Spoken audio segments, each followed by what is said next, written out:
Hadirin, judul khutbah kali ini adalah peristiwa mendebarkan setelah kematian. Hadirin rahimakumullah, bagaimanakah seharusnya kita memandang kehidupan di dunia ini? Kehidupan tidak ubahnya ibarat cerita pendek. Awalnya dari tanah, kemudian hidup di atas tanah, kemudian kembali ke tanah, lalu ditegakkan hisab, maka ia akan diberi pahala atau mendapat siksa. Hadirin, Allah Subhanahu wa taala menjelaskan dalam firman-Nya di dalam surat Al-Ankabut ayat 64. A'udzu billahi minasy syaithanir rajim. Wa ma hadhil hayatud dunya illa lahun wa la'ib. Wa inna ad-daral akhirata lahiyal hayawan law kanu ya'lamun. Dan kehidupan dunia ini hanya senda gurau dan permainan, dan sesungguhnya negeri akhirat itulah kehidupan yang sebenarnya, sekiranya mereka mengetahui.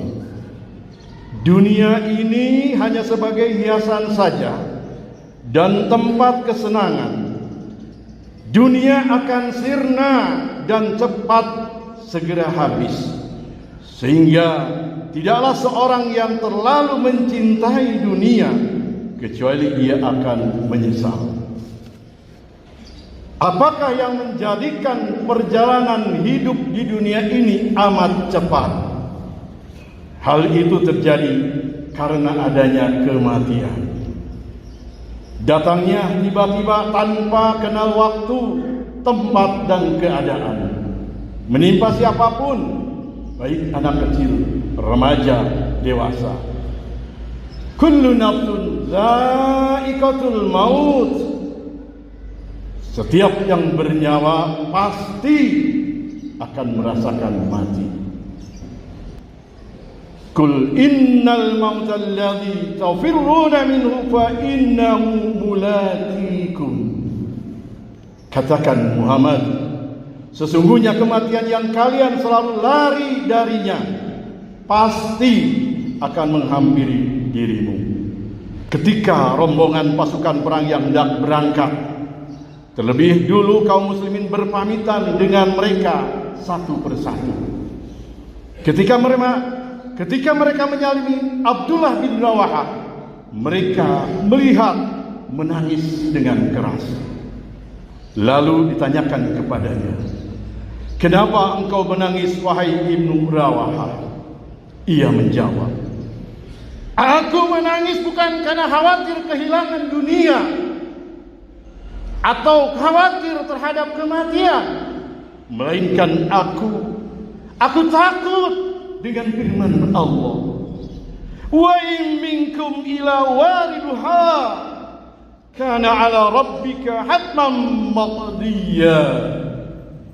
Dan tidak ada seorang pun di antara kamu yang tidak mendatangi neraka.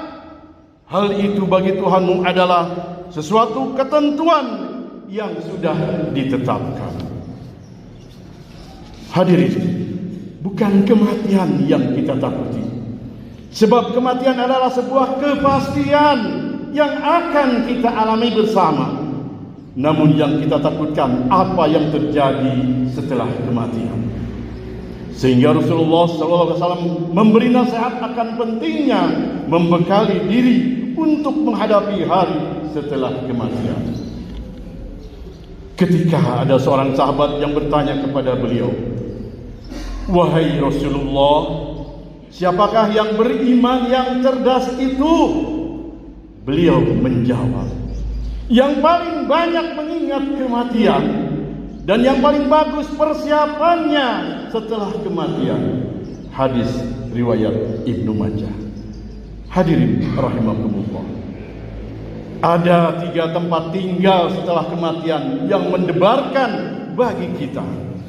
Itulah yang menentukan selamat atau tidaknya kita. Yang pertama, alam kubur adalah persinggahan pertama yang pasti akan dilalui manusia setelah kematian. Alam kubur sangat mendebarkan karena kita tidak mengetahui apakah di sana kita termasuk yang mendapatkan nikmat atau siksa.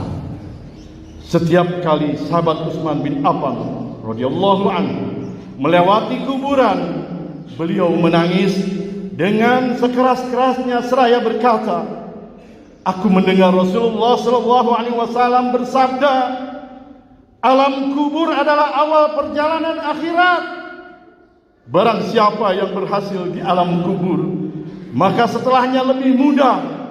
Barang siapa yang tidak berhasil, maka setelahnya lebih berat." Hadirin, hakikat adanya siksa dan nikmat surga dapat kita jumpai gambarannya dalam sebuah riwayat bahwa Nabi sallallahu alaihi wasallam pernah bersabda ketika melewati pekuburan di kota Madinah. Lalu beliau mendengar suara dua orang manusia yang sedang diazab di kuburnya. Beliau bersabda, keduanya sedang diazab. Tidaklah keduanya diazab karena dosa besar menurut ahli kubur. Lalu Nabi bersabda, padahal itu merupakan dosa besar. Salah satu di antara keduanya diazab karena tidak bersuci setelah kencing, dan yang satunya selalu melakukan namimah atau adu domba. Hadis riwayat Bukhari dan Muslim. Hadirin rahimakumullah. Kedua, hisab adalah perhitungan. Apa yang dihitung? Tentunya adalah amal perbuatan hamba. Perhitungan amal perbuatan hamba saat di dunia akan terjadi setelah kematian nanti. Hisab akhirat adalah peristiwa mendebarkan, karena kita tidak tahu apakah kita termasuk yang dihisab dengan susah atau dengan mudah. Hakikat hisab adalah sebagaimana disebutkan dalam Al-Quran. Inna ilaina iyabahum thumma inna alaina hisabahum. Sungguh kepada kamilah mereka kembali, kemudian sesungguhnya kamilah membuat perhitungan atas mereka. Al-Quran surat Al-Ghasyiyah 25-26. Di persinggahan setelah kematian ini, manusia terbagi menjadi 3 golongan. Yang pertama, mereka yang lolos dari hisab. Yang kedua, mereka yang dihisab dengan ringan. Yang ketiga, mereka yang dihisab dengan berat. Keselamatan bagi golongan pertama dan kedua, dan kecelakaan bagi golongan ketiga. Rasulullah bersabda, "Man husiba udzib." Barang siapa dihisab, pasti dia akan diazab. Yang ketiga, mizan adalah timbangan. Apakah yang ditimbang? Tentunya adalah amal perbuatan hamba saat di dunia. Yaumul mizan atau hari penimbangan amal yang akan terjadi setelah kematian ini begitu mendebarkan, karena lagi-lagi kita tidak tahu apakah kita termasuk yang timbangan amalnya berat dalam kesalehan atau dalam kemaksiatan. Hakikat timbangan amal juga disebutkan dalam Al-Quran, di dalam surat Al-Anbiya ayat 47, yang artinya, dan kami akan menegakkan mizan timbangan, yaitu amal pada hari kiamat, dengan akurat, sehingga tidaklah dirugikan seorang hamba sedikit pun. Jamaah salat Jumat rahimakumullah. Demikianlah materi khutbah Jumat tentang peristiwa mendebarkan setelah kematian. Semoga Allah Ta'ala membimbing kita untuk senantiasa menjadi hambanya yang banyak melakukan amal saleh sebagai persiapan menghadapi hari setelah kematian. Amin ya rabbal alamin.